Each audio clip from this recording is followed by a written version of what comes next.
Só esses 2 atores ficaram na elaboração dessa proposta, assim como na própria BNCC. Esses dados que estão aqui, né, são do texto que eu citei do Paulo de Sena Martins, que chama A Política das Políticas Educacionais, e está publicado no Jornal de Políticas Educacionais, tá, lá da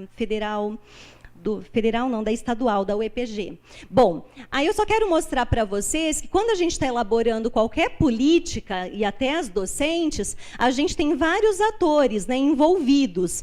A gente tem desde os órgãos governamentais, por exemplo, Ministério da Educação, secretarias estaduais e municipais, mas temos também os Conselhos Nacionais e Estaduais de Educação, temos as entidades de gestores educacionais, e nem dentro desse grupo todos compareceram na participação, porque foram retirados desse espaço de participação. Pode passar? Só ficando com sede a Undime. Teríamos as entidades científicas também, que contribuem para a formulação, seja nos espaços do Conselho Nacional de Educação, seja, né, no antigo Fórum Nacional de Educação, enfim, colocações públicas, mas não estamos participando, né, e não porque não queremos, mas porque o diálogo foi interrompido. Outros gestores das esferas administrativas, que a gente tem ali, por exemplo, a Frente Nacional de Prefeitos e tantos outros, pode passar.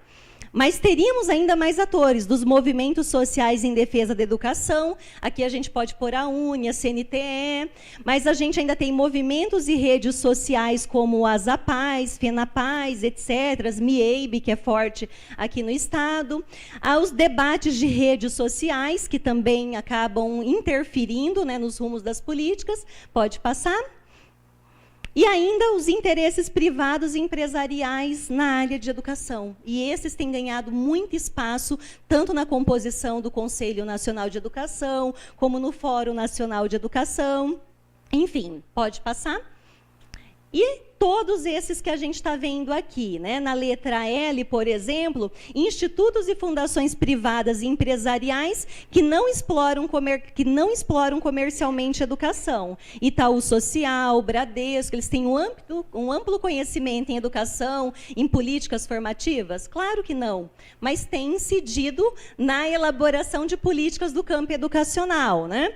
A Fundação Lehman, que tem ganhado muito espaço, etc. Só para vocês terem uma ideia de quem são os atores que poderiam corroborar, contribuir com a construção de uma política nacional de formação de professores. E tão somente quem está na elaboração? Concede, Undime, porque são aliados ao pensamento, né, conservador governista. Pode passar, por favor? Aí trago aqui alguns trechos, né, para mim, na minha leitura, o que está em risco, estou concluindo, né? O que está em risco é a permanência ou não da resolução número 2 de 2015, e todos nós sabemos quem elaborou o parecer dessa diretriz foi o professor Luiz Fernandes Dourado, e ela é uma diretriz que, de fato, desde os considerandos que ela traz inicialmente, eu coloquei alguns, ela contempla as reivindicações que nós almejamos por décadas para a melhoria da formação de professores e, óbvio, da própria educação, né? Então, essas diretrizes, elas não foram consideradas na possível ou pretensa política que foi lançada dia 18, né? Pode passar. Não vai dar para eu ficar problematizando todas com vocês, e não estão todos os considerandos, mas convém ler. O que eles estão colocando, por exemplo, em termos, né, que eu acho que esse considerando que está bem aqui, eu acho ele extremamente importante, que coloca, né, considerando os princípios que norteiam a base comum nacional para a formação inicial e continuada, tais como sólida formação teórica interdisciplinar, unidade teoria-prática, trabalho coletivo interdisciplinar, compromisso social e valorização do profissional da educação, gestão democrática, avaliação e regulação dos cursos de formação. Um dos princípios que comparece, que para nós é muito caro, é a questão da gestão democrática, né, que está nessa resolução como indicativo que seja tornada em disciplina ou incorporada em todas as licenciaturas. Mas uma crítica que eu faço é que nós, no âmbito da universidade, demos jeitinhos. juntamos com a disciplina de política, colocamos uma bibliografia numa outra disciplina. Nós fizemos isso em várias universidades, que eu estou mapeando isso. Fizemos isso. E aí? Agora, talvez caia. E como que a gente quer uma sociedade democrática se nas licenciaturas a gente não trabalha com a gestão democrática? Né? Não dá para a gente ser democrático se a gente não discute. Né? E no âmbito da formação, a gente teria que ter disciplinas. Mesmo alguns cursos de pedagogia tiraram disciplinas de gestão. Né? Isso é grave, porque a gente também tem, desde a LDB, a tarefa como professor de participar da gestão. A gestão ela é democrática, então os professores, funcionários e alunos têm que participar dela necessariamente. Né? Enfim, pode passar, pode passar, pode passar, eu te falo quando der uma paradinha. Aqui... eu só trouxe o capítulo 7 dessa resolução número 2 e grifei alguns elementos que está lá no artigo 18, no parágrafo 3º, que são, né, importantes para a discussão das políticas docentes no contexto atual, para a gente pensar essa política nacional de formação de professores. E grifei formação inicial continuada, planos de carreira e salário, jornada de trabalho com dedicação integral ou exclusiva, com destinação de 1/3 da carga horária de trabalho a outras atividades pedagógicas, etc. Aí tem um detalhamento que a gente não vai entrar, pode passar, mas nós temos aqui a concepção de valorização e que ela não se reduz só à formação. Não dá para, na minha concepção, dissociar valorização, né, do magistério, sem pensar na indissociabilidade que a própria CONAI colocava, a CONAI de 2010, a CONAI de 2014, que a valorização comporta formação inicial e continuada, carreira, né, carreira, salário, comporta também condições de trabalho, e agora no documento da CONAP foi adicionado condições de saúde também, que não tinha. Então, mais um elemento se agregou a essa definição. Pode passar, por favor? Pode passar, que não dá para a gente tratar de tudo. Pode passar? Pode ir. Aí eu coloco, para finalizar, a CONAP como um espaço, né, que daria uma perspectiva da gente se movimentar.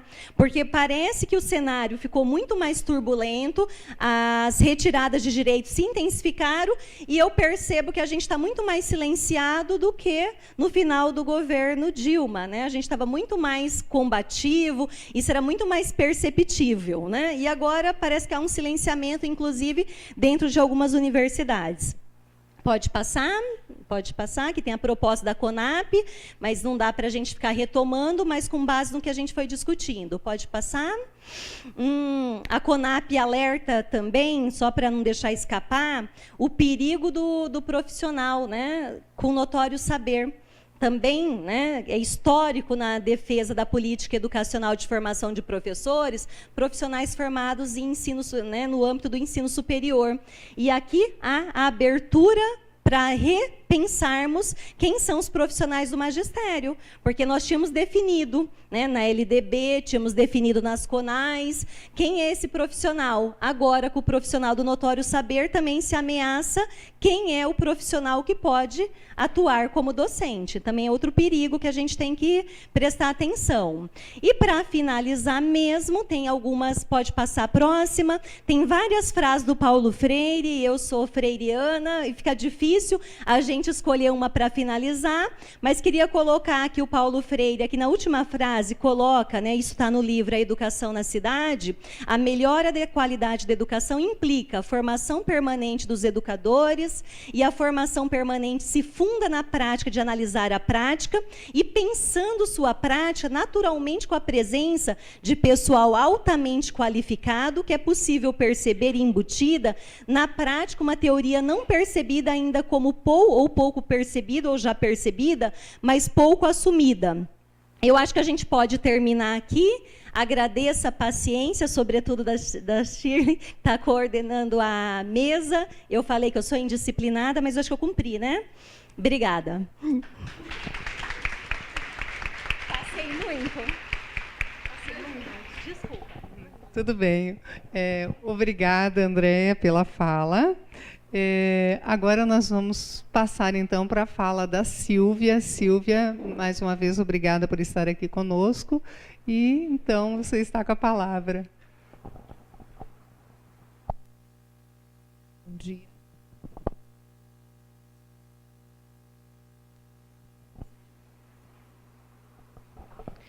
Bom dia a todas, todos. Eu começo, como de praxe, agradecendo ao convite, em nome da Jacira e a comissão organizadora. Muito obrigada pelo convite de estar essa manhã aqui com vocês. Eu digo sempre que um convite é também um depósito de confiança, né, na capacidade que a gente tem de conversar, né? Então, eu agradeço muitíssimo pela confiança depositada e principalmente pela possibilidade de diálogo, né? A possibilidade de aprendizagem. Esses momentos são momentos ricos de aprendizagem. Também a possibilidade de reencontrar amigos, né? A Andréia, a gente se conhece há um tempo, de fazer novos amigos.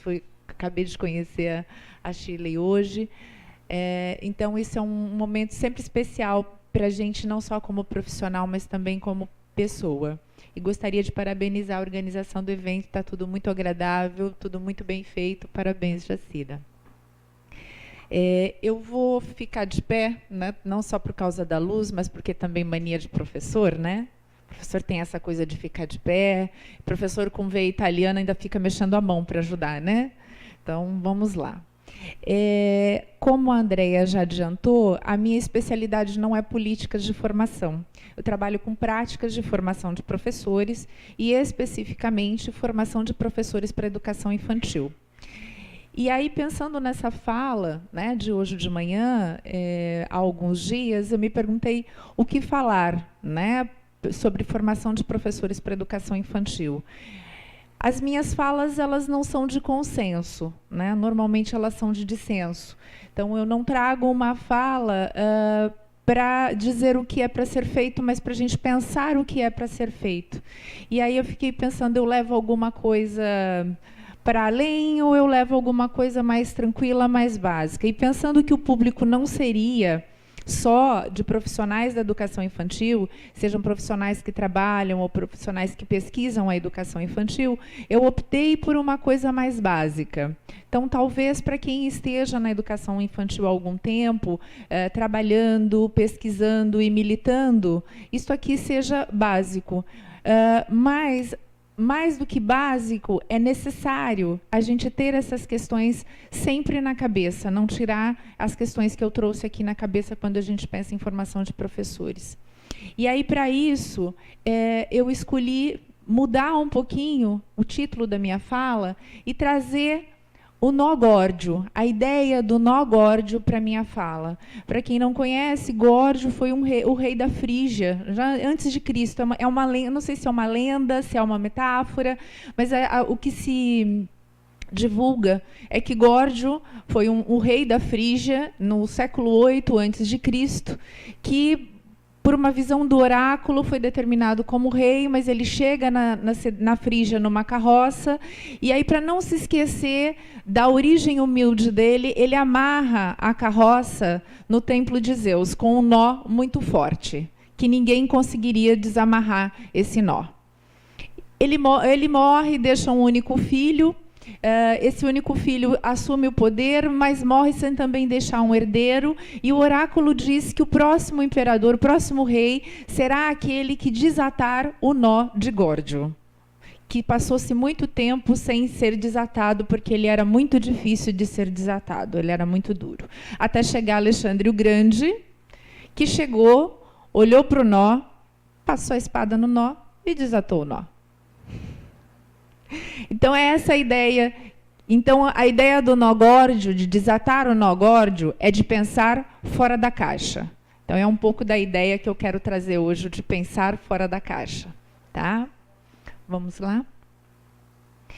Então, eu queria trazer primeiro, para a gente pensar, o cenário da formação inicial, hoje, de professores para educação infantil. A gente tem uma conquista com a LDB, com todos os pseudos, mas eu acho que a gente tem no campo da educação infantil uma conquista com a LDB. é a LDB 9394/96, que vai pela primeira vez afirmar que vai determinar legalmente a necessidade de formação específica para atuação no campo da educação infantil. E aí um parênteses, quando eu falo educação infantil, eu estou falando em creches e pré-escolas, eu não estou falando só de pré-escolas. Eu acho que isso é importante a gente frisar, porque as creches estão sempre colocadas à margem da discussão sobre educação infantil. Então, a LDB traz esta importante conquista, posso dizer isso, é uma conquista dizer que deveremos ter profissionais formados especificamente para atuar no âmbito da educação infantil. Onde esta formação tem sido feita desde então? Em cursos de pedagogia, em nível superior, em cursos de pedagogia. Nas demais licenciaturas, apesar de não ser admitido por lei, tá? Por lei, quem deve atuar na educação infantil é o pedagogo, formado em nível superior ou ainda em nível médio. O nível médio é uma realidade, Andréia. Tá?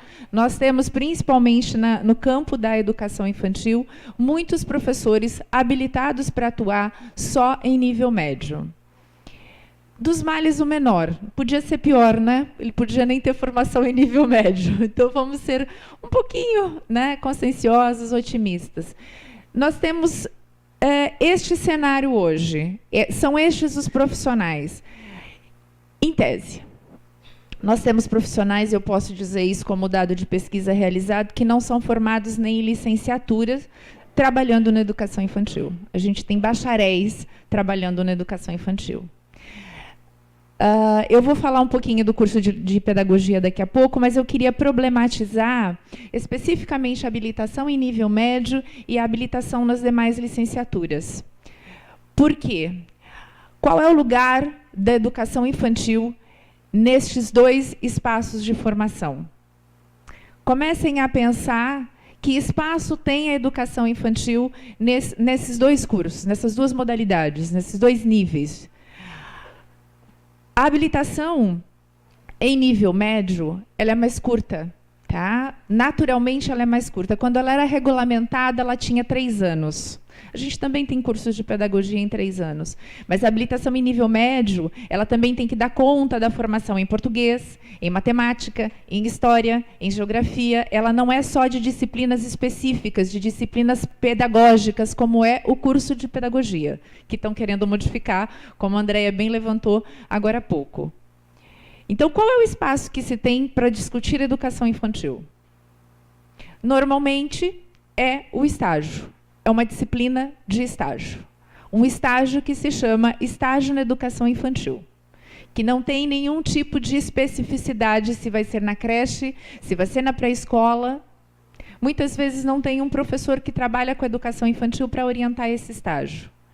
Isto não é elucubração, isto é fato, tá? Observado, fato de pesquisa. Fato semelhante acontece com as demais licenciaturas.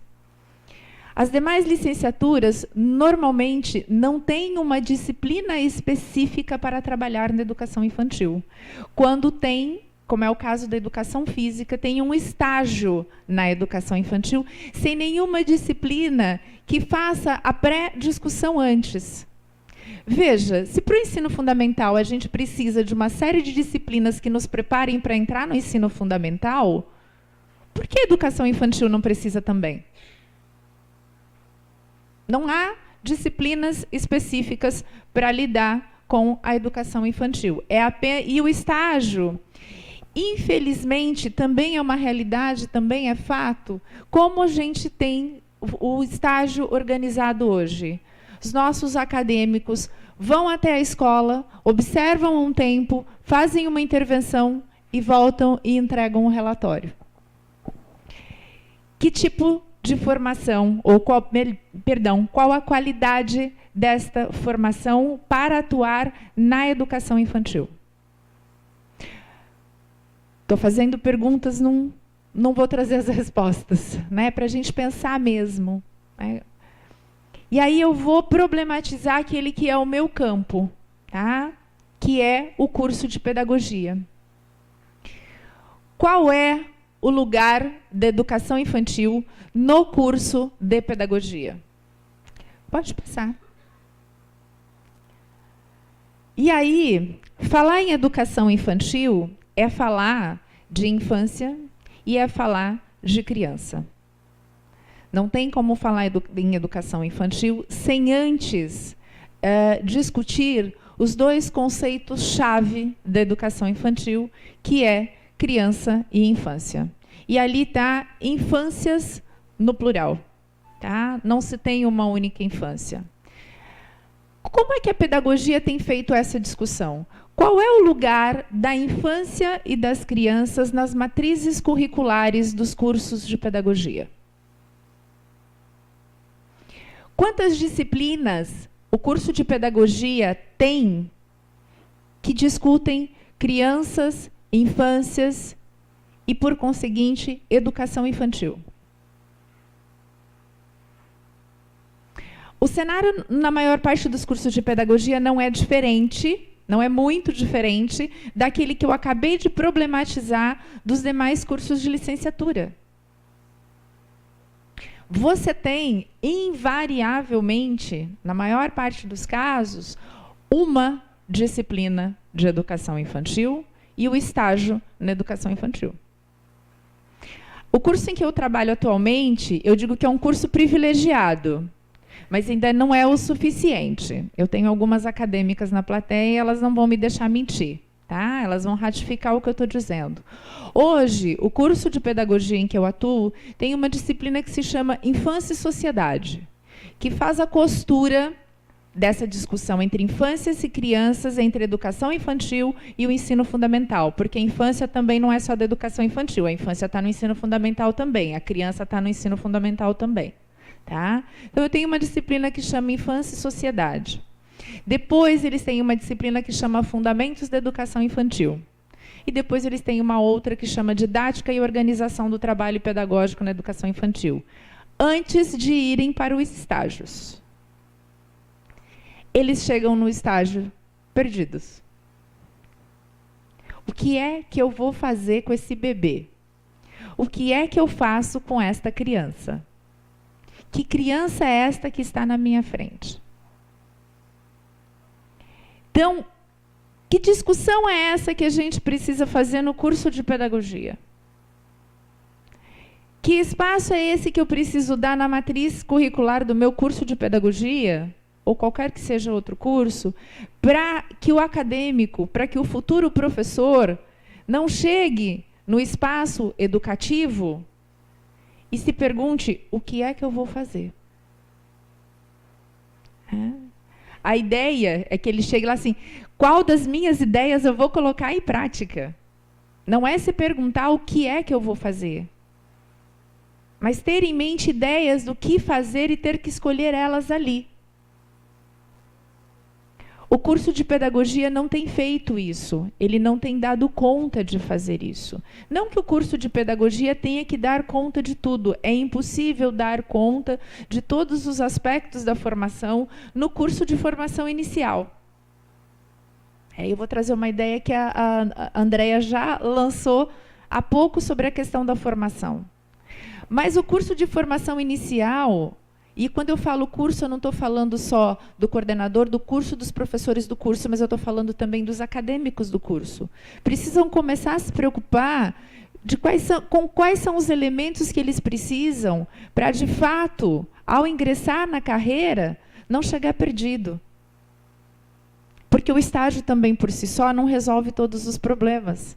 Né? Ainda que você lá no meio consiga pensar o que é que eu vou fazer, nossa, terminei o estágio, foi tão legal o meu estágio, a hora que você vai, de fato, para a sala de aula, você tem novos desafios, porque as crianças que você vai encontrar na tua sala não são aquelas crianças que você encontrou lá no estágio. É por isso que eu estou falando de infâncias e eu estou falando de crianças. Os cursos trabalham, na maior parte, com um ideal de criança, com um ideal de infância. Não é uma criança real. A gente não é preparado para a criança que chega quebrada, para a criança que grita, para a criança que chora, para a criança que não presta atenção. Nós trabalhamos com uma criança e fomentamos a ideia de uma criança que fica igual vocês estão agora, sentados olhando para mim enquanto eu estou falando. Esta não é, nem nunca será e nem nunca foi a criança da educação infantil. Talvez vocês consigam encontrar esta criança no ensino fundamental. Na educação infantil, jamais. Vocês não encontrarão esta criança. E o curso geralmente trabalha com cria em vocês essa expectativa de criança. Outra problemática dos cursos, trabalham também com o ideal de infância. A criança chega alimentada, feliz da vida, querendo aprender, sabendo aprender. A mãe está lá em casa, ajudando a fazer tarefa. A mãe está na porta da escola, trazendo a criança. Todas as crianças têm todos os materiais. Não é essa a infância. Esta é uma infância ideal. A gente não tem uma única infância. Esta é a infância burguesa, que foi pensada num outro momento. É um modelo de infância que poucas pessoas conseguem viver. E aí tem outra ideia equivocada, que o curso também trabalha em muitos momentos, que a gente traz para ele e ele não consegue tirar da nossa cabeça, que é a história da infância roubada. Não existe infância roubada. A criança sempre vai achar um jeito de viver a sua infância. Quem trabalha com criança pequena sabe muito bem que elas fazem o que elas querem. Ou seja, se você estivesse roubando alguma coisa delas, elas não fariam o que elas querem. Você rouba um tempo delas, mas você não rouba tudo delas. Então, a gente precisa começar a trabalhar com uma ideia diferente de criança, uma ideia diferente de infância. Os cursos precisam olhar para estas crianças, no plural, para estas infâncias, no plural, para que eu saia deste curso, professor, com uma outra ideia de criança, com uma outra ideia de infância e, consequentemente, com uma outra prática pedagógica. É preciso pensar. Qual é a criança que eu vou encontrar? Com que infância eu vou lidar? Logo, como organizar a prática pedagógica. Então, eu penso que o papel do curso não é trazer respostas, é trazer reflexões. Aumentar o lugar da criança e o lugar da infância nos cursos de formação é trazer reflexões, trazer questões, problematizar as questões para a gente poder pensar nisso. Passa para mim, por favor. E aí eu gosto bastante desta ideia do Francesco Tonucci, que se auto-intitula criançólogo. Tá? Porque ele diz que a especialidade dele é criança. E essa ideia dele sempre me maravilhou. E eu levo ela comigo. Que é algo também que a gente precisa trabalhar. A criança não é um futuro homem, uma futura mulher ou um futuro cidadão. Ela é uma pessoa titular de direitos, com uma maneira própria de pensar e de ver o curso. A escola deve propor, então, desde a educação infantil, experiências sobre as quais será possível fundamentar seus saberes, seus conhecimentos e suas habilidades. É uma problemática recorrente a gente não ver a criança naquilo que ela é. A gente olha para a criança naquilo que a gente gostaria que ela fosse. Gostaria que ela fosse não só no tempo presente, quietinha, atenciosa, limpinha, mas a gente olha para ela como um médico, um advogado. A gente olha para o futuro, nunca para o presente. A gente não olha a criança, principalmente a da educação infantil, como um sujeito de direitos. Os profissionais da creche olham para a criança e falam assim: nossa, a mãe dessa menina não trabalha, por que essa criança está aqui? Creche é direito da criança. Não só da mãe trabalhadora. A mãe trabalhadora entra no bojo, porque graças a ela a gente tem creche para todo mundo hoje. Mas hoje, ou a partir da Constituição de 1988, creche é direito das crianças. Criança é sujeito de direitos. E no interior da creche, eu vou favorecer uma série outra de direitos, que é o de lazer, o da saúde, o da alimentação, o bem-estar. Ok? Não olhem para a criança, eu vou agora fazer isto para amanhã ela poder fazer aquilo. Com essa ideia de amanhã. Este é o grande problema da educação infantil, é o olhar para o amanhã. A criança de hoje está sempre deixada ontem, porque eu estou sempre olhando para o amanhã. Isso não é só um problema da educação infantil, isso é um problema da escola, da educação hoje. Você faz a creche pensando na pré-escola, pré-escola pensando no ensino fundamental, o ensino fundamental pensando no médio, o médio na formação superior, e a formação superior já pensando no trabalho, na pós-graduação. E hoje? Isto é muito mais perverso com as crianças. Muito mais perverso. Incutir esta lógica de investimento para o amanhã é muito mais perverso com as crianças. As crianças o são hoje, elas vão ser adultas amanhã, quem sabe. Vamos investir nas nossas crianças. Investir já. Investir em formação é investir também na criança. Vamos lá, vou ter que ir mais rápido.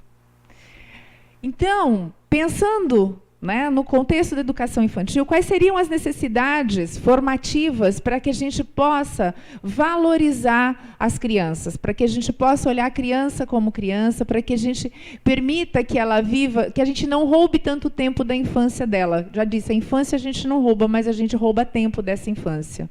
Quais seriam as necessidades formativas? E eu trago as ideias da professora Maria Valburga, da UFSCar, que a docência com criança pequena requer, por suas demandas e processo dinâmico, porque as crianças habitam o tempo presente, o agora, e não vão ser daqui a algum tempo, então não é a criança do futuro, o adulto do futuro, um processo de formação que vislumbre algumas questões, como teorias e ações pedagógicas no campo da infância, políticas públicas da educação infantil, diferenças e diversidades culturais, gestão democrática, linguagens da infância, brinquedos, brincadeiras, arte, corpo, entre outras coisas.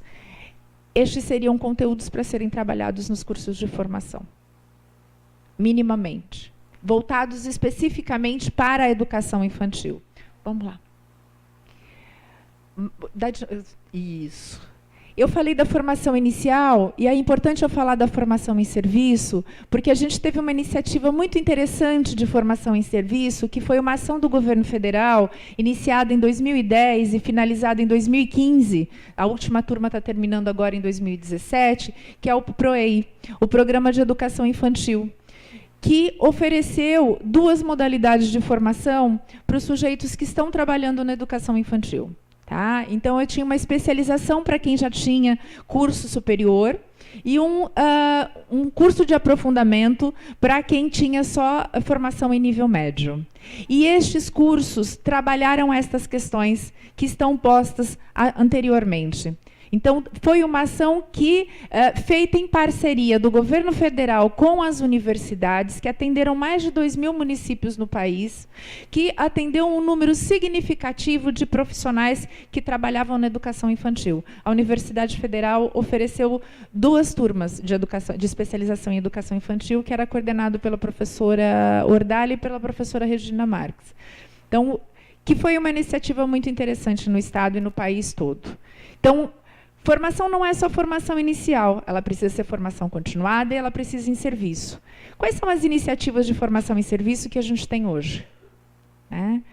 Eu posso dizer da hora-atividade, que não são aproveitadas pelas instituições. É hora de vender Avon, Tupperware, agora é Jequiti, né? Não é mais Avon, eu sou ultrapassada, sou do tempo do Avon. É hora de vender Jequiti, é hora de preparar a quermesse da escola, preparar a campanha para arrecadar dinheiro para a escola, mas não é utilizado como espaço de formação, porque é isso que deveria ser, espaço de formação.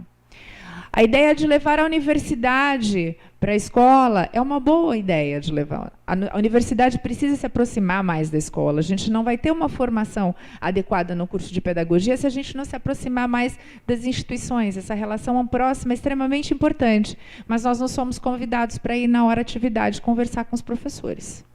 Não que a universidade seja a mãe de todas as razões. Os professores deveriam trocar as experiências entre si também.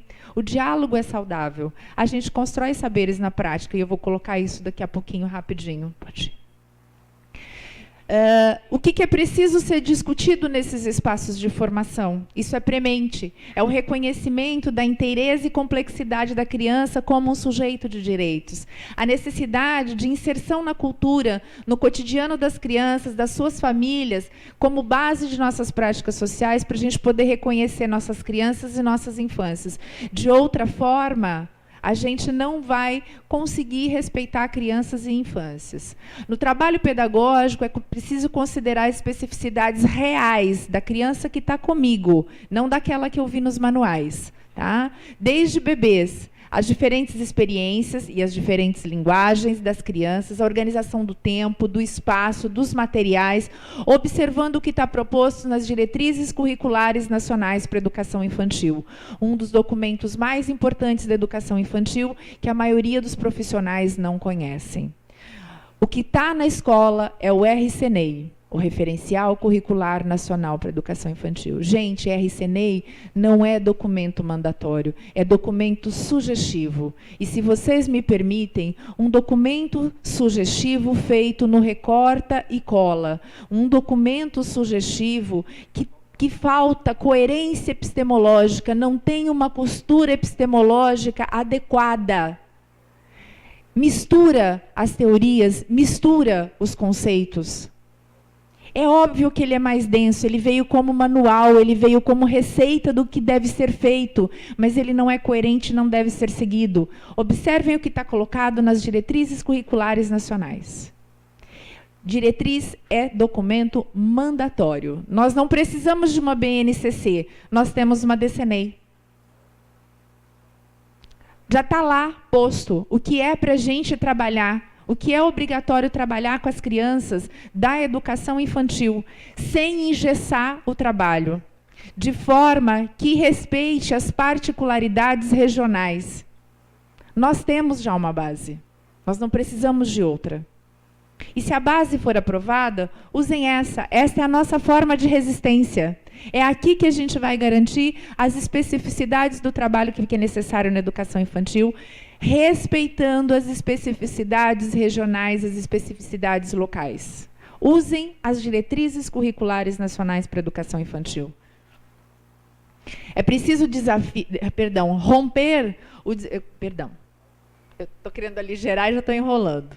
O desafio de romper com práticas autoritárias, cristalizadas, mecânicas, desvinculadas dos saberes das crianças, da realidade que faz sentido, que ratificam a antecipação de formas e conteúdos do ensino fundamental. O RCNEI foi pensado no modelo do ensino fundamental. Ele tem lá a divisão de áreas para trabalhar. Quem minimamente trabalha com criança, não precisa ter estudado psicologia da criança, não. Quem trabalha com criança sabe que elas pensam de forma sincrética. Que quando você separa o conteúdo por área do conhecimento, elas não entendem. É mais difícil trabalhar por área do conhecimento com as crianças pequenas. A gente não pode copiar o modelo do ensino fundamental na educação infantil, porque não funciona. O fracasso, não gosto dessa palavra, mas vou usar porque ela é forte, o fracasso escolar está nas práticas, não está nas crianças. As práticas estão inadequadas e estão fomentando o fracasso. Porque não dá para trabalhar na educação infantil com o modelo do ensino fundamental, mas a gente tem aí a educação infantil sendo incluída no Pacto Nacional para a Alfabetização na Idade Certa, como se fosse possível, como se existisse uma idade certa para a alfabetização, e, além disso, o projeto Leitura e Escrita na Educação Infantil. Ou seja, estão se anunciando o fim da educação infantil. Se não tomarmos providências práticas, a gente vai ter ressonâncias lá na frente. Lá na frente, porque se o trabalho não é feito bem na base, que a base da educação é a educação infantil, a gente vai começar a ruir com as paredes, com o telhado e com tudo mais. Vamos lá, porque o meu tempo acho que já acabou. Pode passar. Mas formação não é sinônimo de fazer cursos. É importante colocar isso. Tá? E aí eu trago a ideia do Paulo Freire. Tem uma formação docente verdadeira pode fazer-se aliada, de um lado, do exercício da criticidade, que implica a promoção da curiosidade ingênua à curiosidade epistemológica. Então, não é só fazer cursos, mas o curso de formação precisa fomentar nos seus sujeitos, nos seus aprendizes, a vontade de aprender. Passa para lá. A vontade do sair do senso comum. Pode passar. Necessário criar condições educacionais para que a aprendizagem seja entendida como um processo que faz parte da vida, ao contrário do slogan de que se aprende ou se ensina para a vida. Tá? Educação é vida, já dizia o Dewey, há muito tempo atrás. E dessa maneira se dá ao longo de toda a vida. Não se deve aprender, por obrigação, mas para, de forma progressiva e sem fim, construir a autonomia e o espírito crítico e criativo que permite a compreensão ampla do mundo e da relação com o outro. É papel dos cursos de formação de todos os atores. Quando eu falo papel do curso de formação, eu estou falando todos os atores, tá? Professores e alunos. Pensar ou trabalhar para a formação do pensamento crítico, da autonomia, da criticidade, autonomia intelectual e da criticidade. Todos precisamos lutar por isso. Ser professor não é simplesmente uma questão de vocação ou de dom. É necessário preparo, compromisso acadêmico, político e social para exercer tal função. É certo que é preciso um mínimo de identificação com a profissão, mas penso que saberes e fazeres dela, que permitirão ações pedagógicas de cunho profissional, ou seja, intencional e não intuitivos, porque para trabalhar com criança não é exigência ser mãe ou gostar de crianças, mas sim se identificar com aquilo que você faz com as crianças, são construídos e reconstruídos no processo de formação inicial e no exercício cotidiano da função, marcando assim a inesgotabilidade da formação. Os saberes que você constrói cotidianamente com a criança, olhando com a criança, para a criança. Vamos lá? Então, ser professor de crianças bem pequenas é uma profissão que guarda suas especificidades, mas cujos contornos nem sempre são visíveis, reconhecidos e valorizados. Eu queria problematizar as práticas de maternagem, a ideia de que para cuidar de criança que eu disse agora há pouco, tem que ser mãe. Para ser especialista em criança, tem que conviver com criança. Não, eu não sou mãe, não quero ser mãe, e trabalho com crianças pequenas há muito tempo. E, modéstia à parte, as meninas não vão me deixar mentir sozinha. Não faço um serviço ruim, não. Tá? Isso é profissão. Ser mãe não é profissão, ser tia não é profissão, ser professora é. Então, voltando lá no início, só para fechar bastante rapidamente, para a gente desatar o nó górdio, a gente precisa pensar fora da caixa? Não, a gente já tem muita gente pensando fora da caixa. Tem muitos saberes produzidos sobre como ser professor da educação infantil, ou o que é preciso para a formação do professor da educação infantil. A gente precisa começar a fazer fora da caixa e não pensar para desatar o nó. Então, a consolidação de uma identidade pedagógica para este nível educativo e dos seus profissionais é um desafio que requer estudos e práticas cuidadosas e comprometidos. Não se trata de forjar uma identidade pedagógica reducionista para este campo, dicotomizando as práticas em escolares e não escolares, mas de qualificar o trabalho de cuidar e educar como um momento particular do processo educativo, que se conecta de forma orgânica a uma educação básica de qualidade. Cuidar e educar de forma indissociada. Eu não tive tempo de falar disso, mas este é o coração do trabalho na educação infantil, seja na creche, seja na pré-escola. Acho que é isso. Desculpe a correria, mas muito obrigada. Obrigada, Silvia. Bom, pessoal, nós a princípio estava previsto o início do intervalo às 10, a gente vai passar talvez uns 10 minutinhos, tá, coordenadora? Tudo bem? Porque nós atrasamos um pouco o início, até para nós podermos dialogar um pouco sobre tantas questões interessantes pontuadas aqui pela Andréia e pela Silvia. Eu vou resgatar rapidamente alguns pontos e depois eu espero que vocês tragam algumas questões aqui para nós continuarmos o diálogo com as duas professoras que fizeram a fala hoje pela manhã.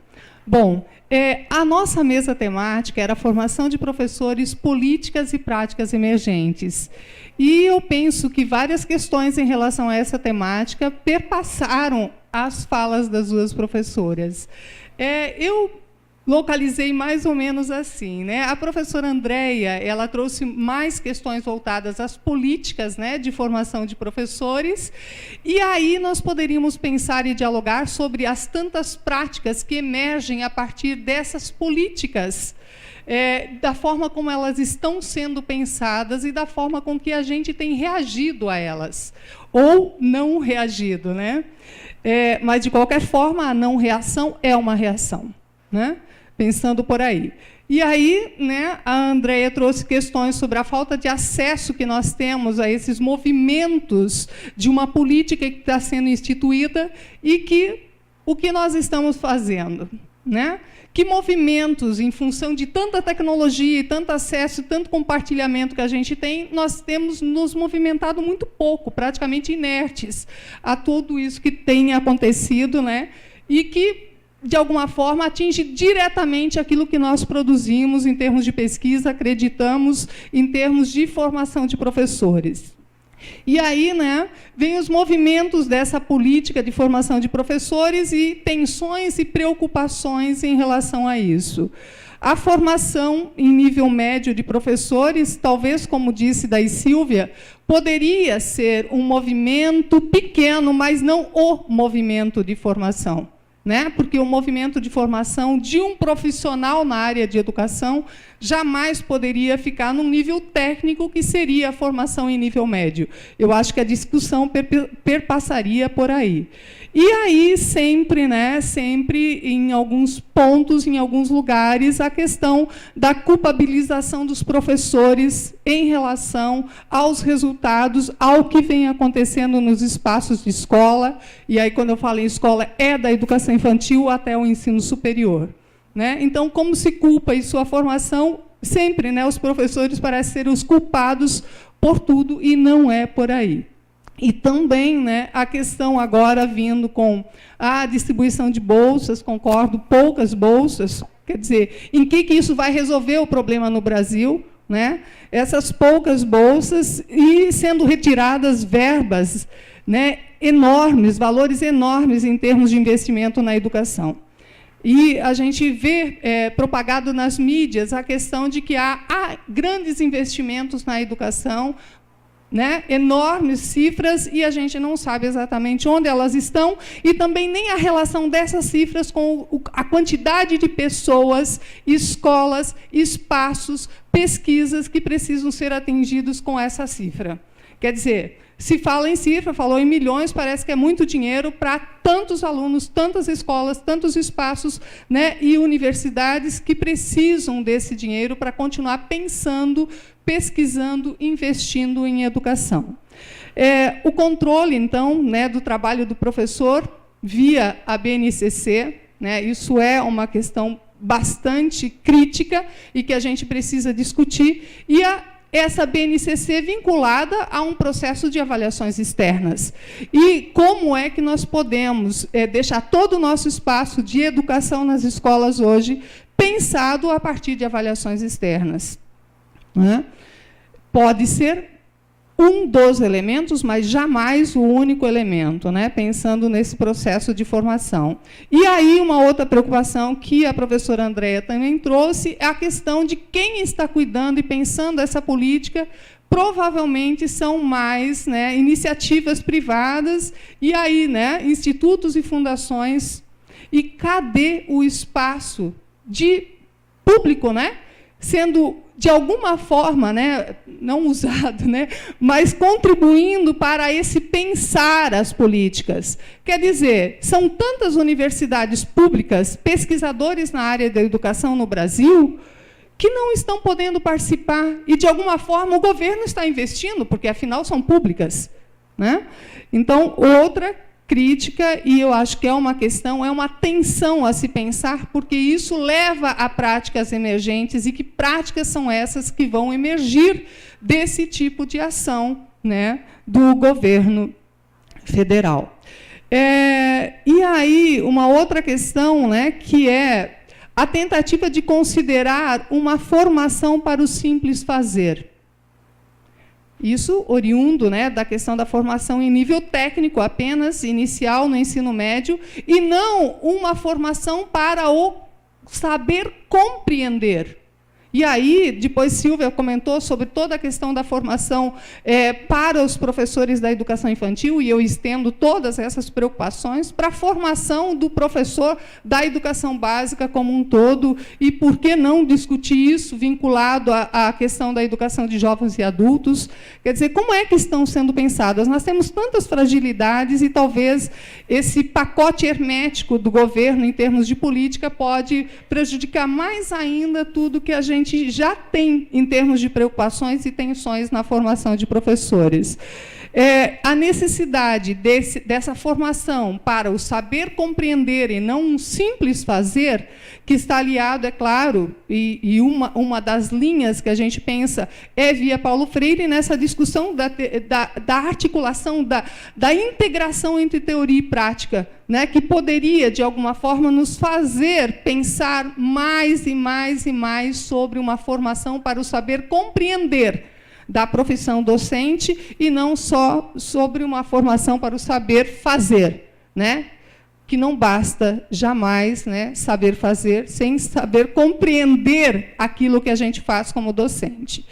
E a política, de novo, né, que culpabiliza os professores pelos resultados dos alunos, a crítica a desigualdades educacionais, como se a desigualdade fosse um crime. Não é? Isso, de novo, a Andréa fala, a desigualdade é crime? Uai, né? Então, quer dizer que, de novo, há um problema entre o saber compreender, porque, de alguma forma, a desigualdade ela é importante, são pessoas. Nós estamos tratando desde da criança do berçário até o aluno da pós-graduação, são pessoas com seus ritmos, com suas culturas, suas formas de pensar e ser, e que nós temos pensar quando nós estamos pensando o currículo, quando nós estamos pensando na nossa ação profissional diante e com essas pessoas. Porque são pessoas, sempre são pessoas. Então, a desigualdade é um ponto importante, se eu for olhar por essa ótica, né, com esse óculos. Políticas que amarram, e eu diria que amordaçam os professores e formadores de professores. E o perigo desse pacote hermético, então, que provavelmente, esperamos que não, porque vai depender de outros movimentos, que talvez surja aí, e que práticas, de novo, né, que práticas emergem dessas políticas. E aí a gente está totalmente vinculando essas discussões à própria mesa, que é políticas e práticas emergentes aí. Bom, a Silvia, ela trouxe algumas questões, né, formação de professores e práticas emergentes, ela focou bastante na educação infantil, mas provavelmente vocês, assim como eu, fizeram algum movimento de pensar tudo isso também para a formação de outros professores, né? Não só da educação infantil.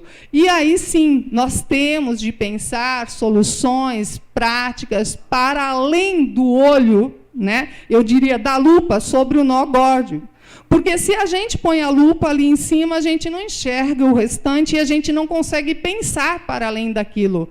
E a solução, geralmente, está para além da lupa.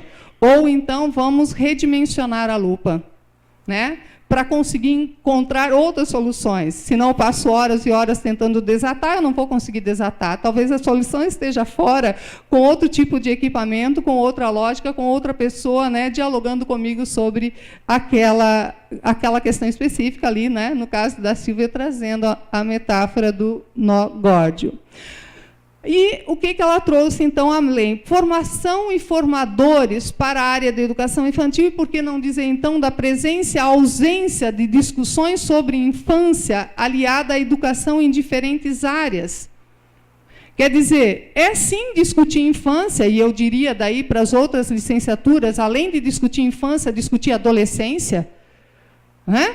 Porque como é que a gente pensa num professor que vai atuar na adolescência que não sabe como pensa e quem é o nosso adolescente, quem são, né? Porque não é um tipo, são vários adolescentes com seus trejeitos, com suas culturas, com suas formas de ser. Então, essa discussão também falta nas licenciaturas. É sim da infância, mas é sim também da adolescência. E aí, como é que a gente pensa tudo isso articulado com um saber compreender como esses nossos alunos aprendem? É uma articulação. A minha função como profissional é educar. Educar, ajudar esses alunos a aprenderem. E aí posso entender até o bebê como aluno, mas um aluno nesse sentido de eu preciso cuidar e educar. E eu preciso cuidar e educar lá do berçário até a pós-graduação. Porque vamos combinar que nossos orientandos de pós-graduação também precisam de cuidados, né, e da educação, no sentido de que dessa orientação específica. Né? E cada um com sua particularidade em suas fases, né? E é essa educação, então, para as linguagens, no caso, em todos os casos, né? Linguagens, artes, corpo em movimento, áreas específicas, né? E essa formação vinculada à formação dos formadores, porque muitas vezes o desenho do curso de formação inicial ele é vinculado a quem são os formadores. E aí vocês vão dizer, e não é? Uai, pode. Então, se eu não tenho ninguém da educação infantil, não se faz essa discussão sobre educação infantil no curso de pedagogia?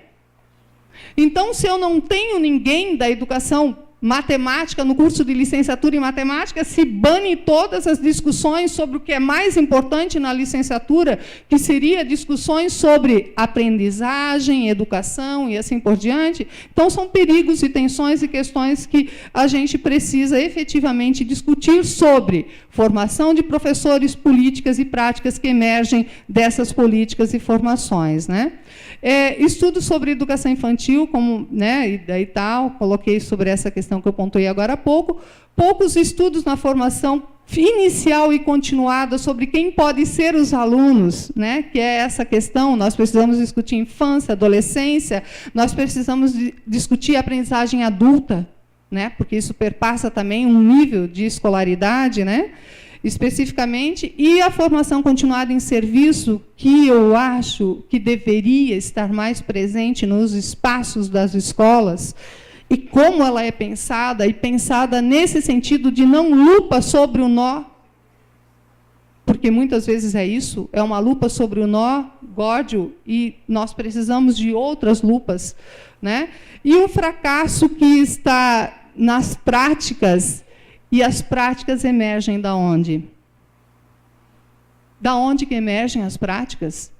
Do conhecimento do professor, mas não só do conhecimento do professor, mas sim de suas relações com todo o resto que se constitui o espaço da escola. Infraestrutura, gestão, políticas. Então, são vários outros movimentos. Então, de novo, a prática parece que será uma prática minha, eu, professor, sozinho, como se eu estivesse numa cápsula. Isso não existe.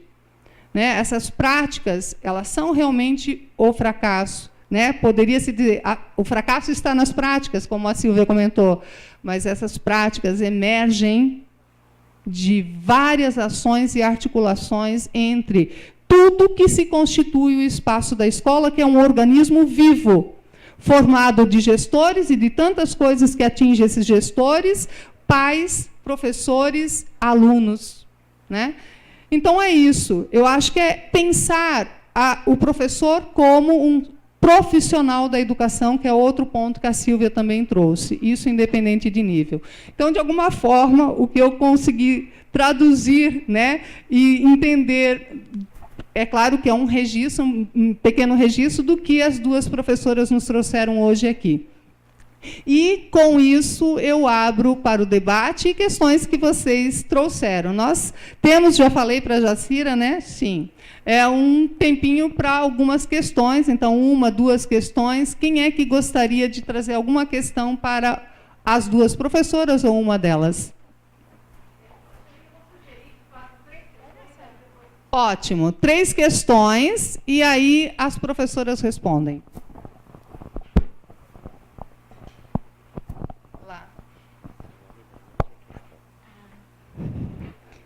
Bom dia a todos, meu nome é Sueli, venho por meio da UEMS. Primeiramente, reitero a minha estima e respeito à professora Andréia e a todos os que compõem a mesa.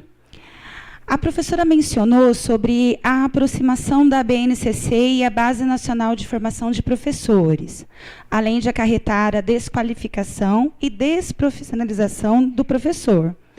Como combater em nossas práticas as manifestações aparentemente neutras dessa necessidade de padronização conteudista? Obrigada.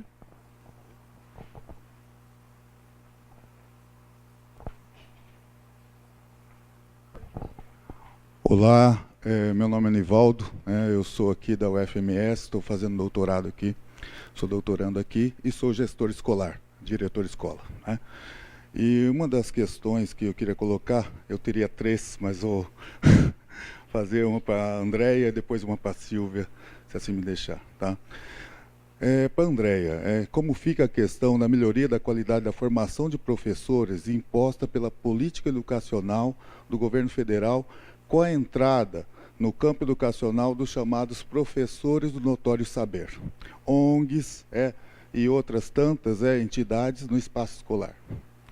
E para a Sílvia, na mesma linha, seria, com a entrada dos professores do notório saber, como fica a educação infantil, já que o professor pode ter até ensino médio e uma pequena formação pedagógica e pode ministrar aula a essa etapa de conhecimento.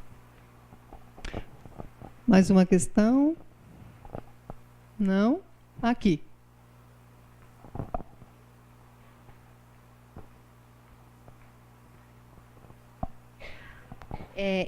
O que eu vou colocar agora não é uma questão, mas é mais para problematizar, né, aquilo que tudo que foi apresentado de forma tão brilhante pela professora Andréia e pela professora Sílvia, é que eu estava agora aqui consultando uma matéria que acabou de ser lançada. Nós estamos agora com um evento lá em Brasília, né, com o lançamento e discussão da ANA, né?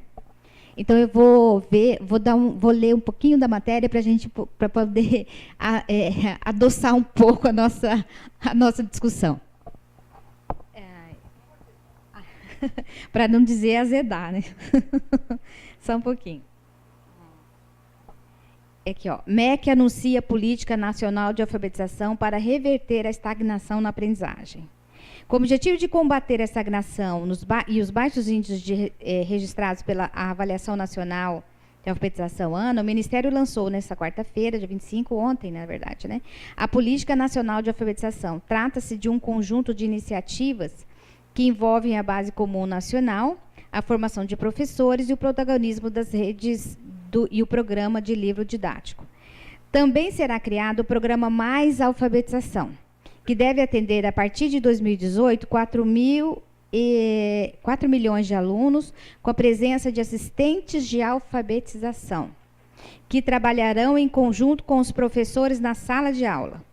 A expectativa é contar com 200 mil turmas em todos os municípios brasileiros, entre o primeiro e o segundo ano do ensino fundamental.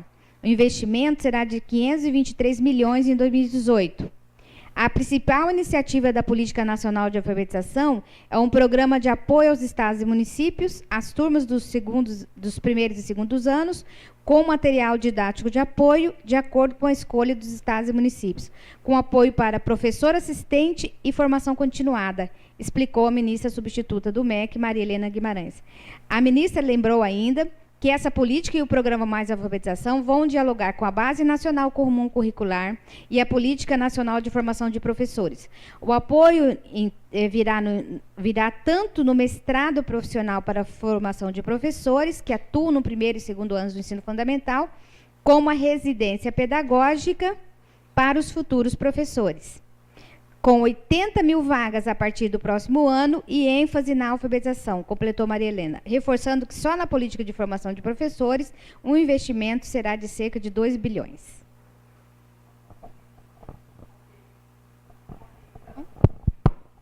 Oi. Agora passo a palavra, então, para as professoras. Obrigada. Inicialmente, eu queria aqui cumprimentar também a nossa colega mediadora, a Sueli Scherer, pela brilhante síntese que ela fez, essa interlocução, acho que foi muito pertinente, dialogando aqui com as falas, enfim, muito, muito bem recebida. Eu estou aqui com 3 questões, né, da Sueli, do Nivaldo, e vou começar pela ordem de questões. A Sueli, ela pergunta, né, como que a gente pode combater essa pretensa neutralidade que se coloca hoje na política educacional em geral, mas também no campo da formação de professores, né? Eu acho que a forma é politizando, é reafirmando, nos reafirmando como sujeitos individuais, mas, sobretudo, coletivos. Nós temos diversos espaços de atuação coletiva, especialmente os sindicatos, as associações de classe, enfim, e que nós não temos, né, participado tão incisivamente. Talvez o contexto agora seja um contexto para emergir novos sujeitos, né, como eu acho que é um momento para a gente retomar essa emergência de novos sujeitos, ou acordar alguns sujeitos que emergiram na década de 80 e que agora estão mais silenciados. E penso ainda, ia tentar trabalhar um pouco mais no final da minha fala, eu penso que a gente tem que reafirmar a atualidade de Paulo Freire. Ele tem sido colocado como pilar, né, da corrente que a gente defende, que é uma corrente progressista no campo educacional, e ele tem sido tão combatido porque ele é o foco, né, para a gente pensar uma política educacional que tenha como princípio a gestão democrática, a participação, a construção colaborativa e coletiva. Então, ao atacar Paulo Freire, a gente está atacando todas essas nuances da educação. Então, eu penso, né, respondendo rapidamente por conta do tempo, politizando, né, nos politizando, mas a gente retomando e reafirmando Paulo Freire. Essa, para mim, é a premissa principal para a gente combater essa pretensa neutralidade. Acho que a gente está polarizando, né, uma educação que se pretende ser neutra, mas que não é neutra, que é aquela que é defendida por signatários da escola sem partido, pela escola livre, e, de outro lado, nós, que desde a década de 80 temos colocado a necessidade de entender a educação como um ato político, mas a gente afirma isso profissionalmente quando a gente ressignifica, sobretudo, a licenciatura em pedagogia nessa década. A questão do Nivaldo também vai, né, nessa mesma linha, né, como pensar aí a melhoria da qualidade da formação com a entrada aí de novos sujeitos. É bastante complicado, né? A gente está perspectivando como será, mas também não é um passado tão distante que muito, sobretudo na educação infantil, quando muitos sujeitos sem formação assumiam a tarefa, né, de educar crianças pequenas, especialmente as da educação infantil. Então, no caso das ONGs, eu vejo como muito mais perigoso, porque aí tem uma lógica, né, uma lógica epistemológica educacional, você tem uma intencionalidade, e lógico que essas ONGs elas não estão, porque elas estão fazendo uma ação caritativa, assistencialista. Pelo contrário, né, no contexto atual, não é esse o viés, é sempre um viés mercadológico e de assumir os rumos da educação, que a gente teve como disputa lá principalmente na década de 30, né, quando a gente tinha ali uma disputa do movimento dos pioneiros da educação e, ao mesmo tempo, a gente tinha um tensionamento por parte da Igreja Católica. Hoje a gente tem, né, isso muito mais pulverizado em várias, né, correntes religiosas, né, disputado por várias igrejas. A própria Assembleia parece que agora conseguiu uma autorização aí para ter a sua própria universidade. Enfim, o momento é complicado, né? E a gente precisa discutir. A gente tem discutido muito pouco. Talvez a gente tenha que ler muito mais o Cunha para a gente falar um pouco mais de como que esse pensamento também é incorporado na educação, e a gente acaba não discutindo, mesmo no interior da universidade. É difícil, né, tocar nessas questões. Então, é temeroso, né? Muito mais do que a gente tinha ali no início da década de 90, agora muito mais, porque está sendo muito mais naturalizado e muito mais referendado pelo atual governo, né? Então, é complicado. E acho muito oportuna a lembrança que a Celi traz aqui para a gente, né? Que a gente está, no mesmo momento que a gente está aqui reunido, discutindo essa pretensa política nacional de formação de professores, está também sendo anunciada uma, entre aspas, nova política aí nacional de alfabetização.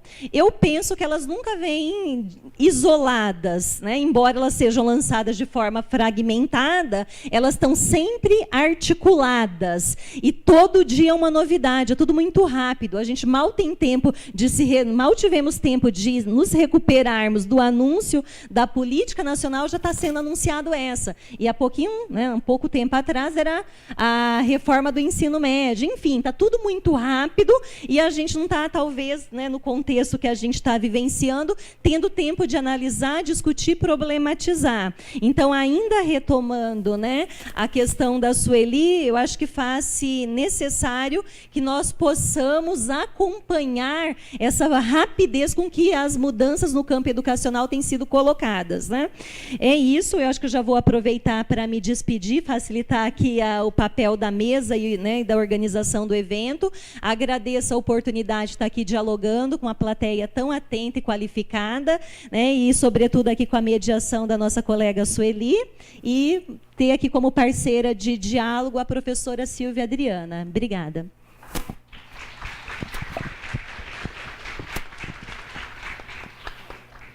Bom, eu reitero o elogio à Sueli, a costura atenta, cuidadosa, delicada, né, que ela fez das nossas falas. A minha fala é pessimista, não tem como não ser, né? A educação infantil, o campo da educação infantil estava caminhando a passos lentos, mas caminhando na direção certa, em termos de formação de professores e em termos de práticas educativas.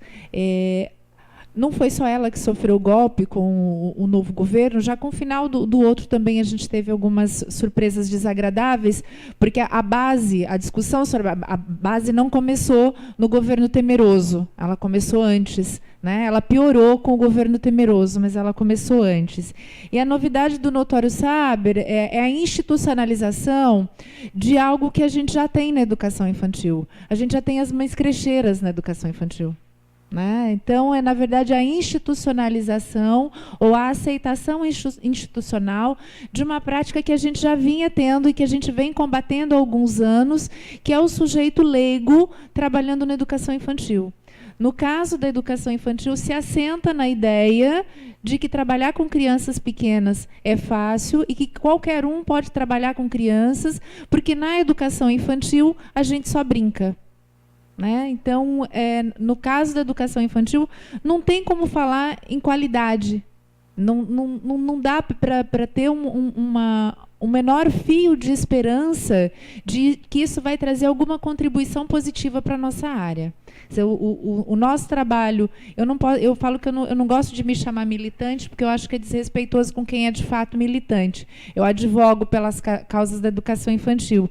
Mas o trabalho da militância tem se tornado cada vez mais árduo. Nunca foi fácil, mas no caso da educação infantil tem se tornado muito, muito, muito, muito mais árduo.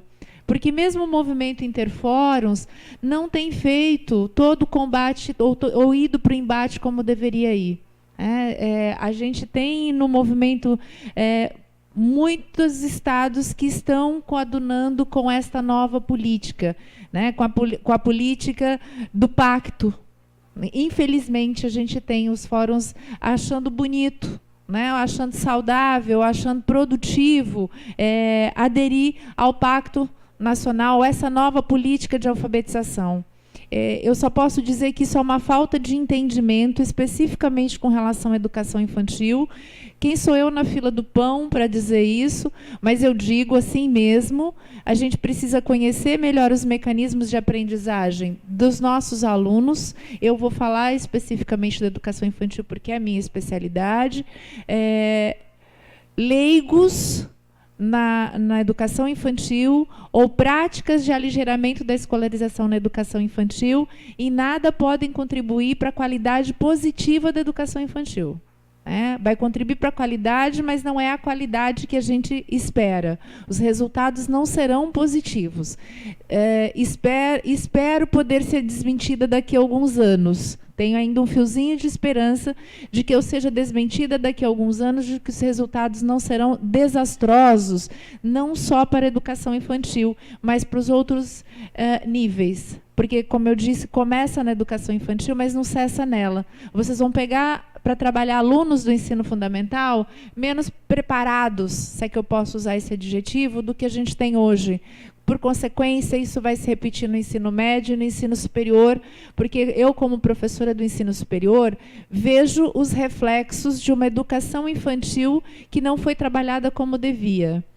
A dificuldade de abstração reflexiva que os nossos acadêmicos têm no ensino superior é reflexo de uma má educação infantil que não permitiram a eles a construção destas habilidades, e isso foi sendo enfiado embaixo do tapete. Então, colocar alguém que não entende de criança, né, cientificamente falando, para trabalhar com criança, só porque ele tem uma creche ou historicamente lidou com algumas crianças ou tem muitos filhos, porque vai acontecer isso na educação infantil. Eu tenho 10 filhos, sei lidar com criança. Isso é notório saber. Eu lidei com 10 crianças ao mesmo tempo, criei, então isso, na educação infantil, a situação esdrúxula vai ser essa. Então, não tem como eu fazer uma fala positiva sobre isso, nem uma fala positiva sobre a Política Nacional de Alfabetização. Eu sou terminantemente contra práticas de alfabetização na educação infantil. Posso discutir com o mínimo de propriedade, não vou também achar que eu sou a última bolachinha do pacote, mas eu tenho propriedade para dizer por que não alfabetizar na educação infantil. De novo, a gente já está colhendo os frutos podres do aligeiramento da escolarização precoce. Os frutos vão apodrecer ainda mais no futuro não muito distante. Então, seguindo a linha da Andréia, eu também me despeço, agradeço a atenção de vocês, peço desculpas pelo aligeiramento da minha fala, pela falta de planejamento, talvez, da fala, mas agradeço a atenção, agradeço a oportunidade, foi uma manhã muito agradável estar com vocês, rever os amigos, fazer novos amigos, né? Foi muito bom. Muito obrigada. Bom, então eu encerro a mesa parabenizando, né, a professora Andréia Nunes Militão pela sua brilhante fala e parabenizando a professora Silvia Rodrigues pela brilhante fala, não teve aligeiramento. Tudo bem que se a gente pudesse, ficaria o dia todo discutindo, né? Ouviria mais e mais as duas professoras, questionaria, discutiria, né? Mas em função de toda uma programação que está muito boa, né? A gente encerra por aqui. Eu agradeço a vinda de vocês, né? O aceite e a fala e o cuidado com que vocês prepararam as falas e fizeram as falas. Muito obrigada. E voltamos lá. Ok, então, gente, obrigada pela manhã. Estava ótima essa parte da manhã, porque tem mais uma parte, né? Mas agradeço e ficam tantas questões aqui para a gente ficar borbulhando, né, nos corredores e durante o evento e depois do evento. Obrigada pela atenção de todos. Professor. Em nome do evento, gostaríamos de agradecer a professora Andréia, a professora Silvia, a professora Sueli por as incríveis contribuições e esse debate maravilhoso que a gente conseguiu trazer para a nossa formação. Muito obrigado.